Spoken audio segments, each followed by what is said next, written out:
Hey guys, today we are making a chicken curry for Eid. This is one of those recipes that I need to have at the Eid table every single year. One of my family members always makes theirs and it is just something that you can't not have on that table. So I've essentially combined all their knowledge and created my own recipe. And this one is amazing. It's a bit like a chicken kalia. So a kalia is a chicken curry in essence. It just comes from a different part of India. So I decided to go with that one for today. So I'm gonna add in about 2 tablespoons of olive oil, just so that it coats the pot nicely.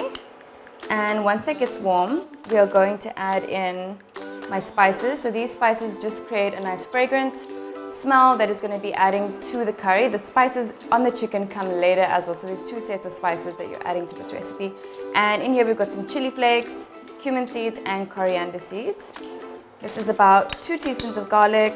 And now that that is simmering, we are going to add in 1 whole onion. I use a brown onion, but you can use red onions as well if you'd like.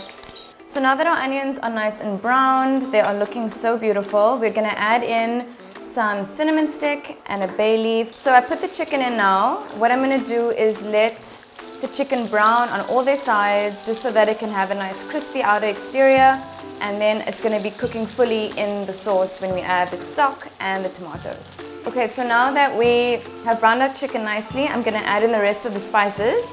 Some chili powder, garam masala, garlic powder, which I always like to add because sometimes people don't like to add too much garlic paste. And then some turmeric. So now I'm going to add in 1 cup of diced tomatoes.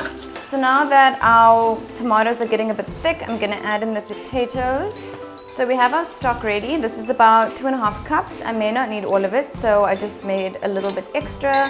And now we're going to let this simmer on a low heat for about 20-25 minutes so that the chicken cooks through and the potatoes are cooked through as well. So I'm just checking on the curry now, just to make sure that nothing is burning. I just quickly lifted the lid and just did a quick check. At this point, if you want to add more water in, you can, but mine's looking good right now. So I'm going to leave it, and we're going to let it simmer again for about 10 more minutes.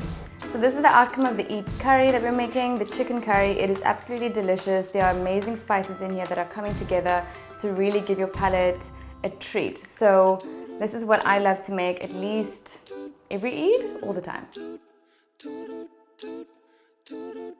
It's so delicious and I hope you guys try it soon.